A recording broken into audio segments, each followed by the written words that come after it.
Assalamualaikum warahmatullahi wabarakatuh. Kami dari kelompok 10 akan menjelaskan mengenai konflik dan negosiasi dalam organisasi. Saya Nela Astriani, saya akan menjelaskan mengenai pengertian konflik dan negosiasi beserta proses konflik.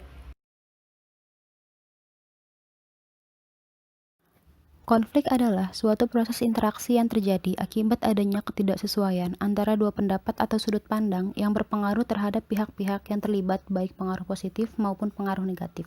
Dan negosiasi merupakan sebuah bentuk interaksi sosial saat pihak-pihak yang terlibat berusaha saling menyelesaikan tujuan yang berbeda dan bertentangan.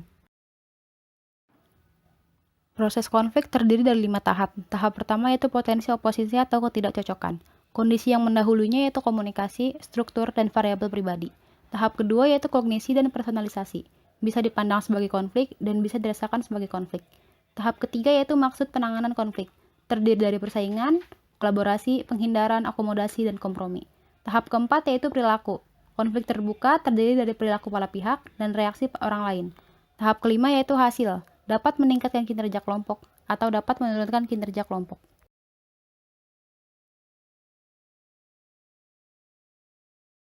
Saya Dita Dwi Sundari. Berikut adalah kelima jenis gaya manajemen konflik tersebut. Yang pertama, kompetisi atau competing.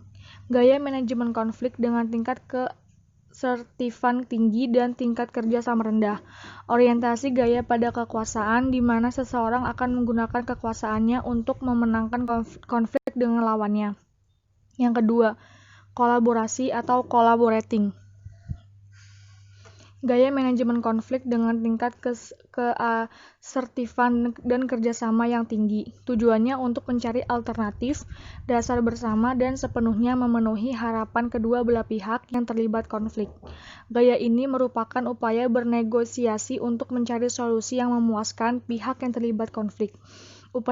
Upaya tersebut meliputi saling memahami permasalahan konflik atau saling mempelajari ketidaksepakatan. Kreativitas dan inovasi juga digunakan untuk mencari alternatif yang diterima oleh kedua belah pihak. Lalu yang ketiga ada kompromi atau compromising. Gaya manajemen tingkat menengah yaitu tingkat keasertifan dan tingkat kerjasama sedang dengan menggunakan strategi memberi dan mengambil atau give and take. Kedua belah pihak yang terlibat konflik mencari alternatif titik tengah yang memuaskan sebagian keinginan mereka. Dalam keadaan tertentu, kompromi dapat berarti membagi perbedaan di antara dua posisi dan memberikan konsensi untuk mencari titik tengah. Lalu yang keempat, ada menghindar atau avoiding. Gaya manajemen dengan tingkat keasertifan dan kerjasama yang rendah. Kedua belah pihak yang terlibat konflik saling menghindar.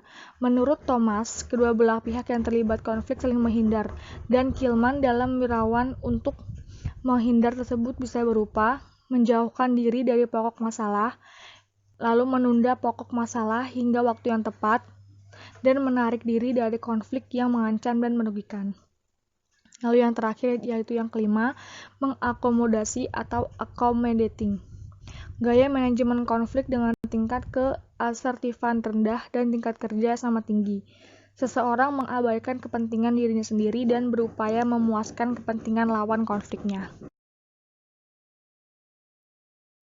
Perkenalkan, nama saya Gina Isnain Fitriana. Di sini saya akan membahas mengenai tahapan negosiasi. Di sini ada 5 tahapan negosiasi, yaitu yang pertama, persiapan dan perencanaan. Pada tahap ini, kita diharapkan bisa memutuskan apa yang kita mau dan kenapa. Pengumpulan data sangat diperlukan untuk mendukung posisi kita. Penyampaian argumen dalam mendukung posisi kita haruslah dengan bijaksana. Selain itu, kita juga harus menentukan apa yang diinginkan pihak lain dan kenapa. Mengerti kemampuan kita dan pihak lain serta mengatur dan mengembangkan strategi kita dalam bernegosiasi. Nah, yang kedua itu ada definisi peraturan. Menentukan garis besar dan aturan untuk bernegosiasi, siapa yang akan menjadi bagian dari negosiasi dan masalah apa yang akan kita negosiasikan. Waktu dan tempat negosiasi juga perlu kita tentukan, kapan dilakukan, berapa lama, dan lokasi negosiasi. Nah, yang ketiga itu ada penjelasan dan pembenaran.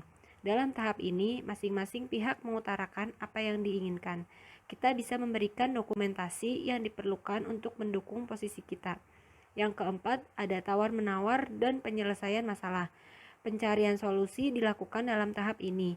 Kedua belah pihak diharapkan saling fokus pada masalah dan kepentingan, bukan pada orang atau posisi. Pandangan ke depan diperlukan untuk mempercepat menemukan titik temu. Mengungkit-ungkit masa lalu akan memperlambat proses penyelesaian masalah. Ide yang menarik dan bervariasi bisa muncul dalam rangka menyelesaikan masalah. Yang kelima, penutupan dan implementasi. Ini adalah tahap terakhir dari negosiasi.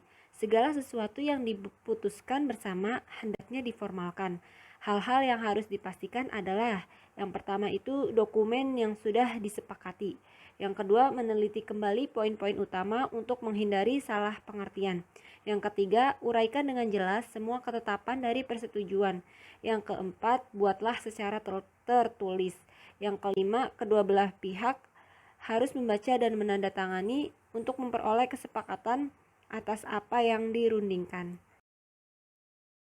Sekian penjelasan dari kami, kurang lebihnya mohon maaf. Wassalamualaikum warahmatullahi wabarakatuh.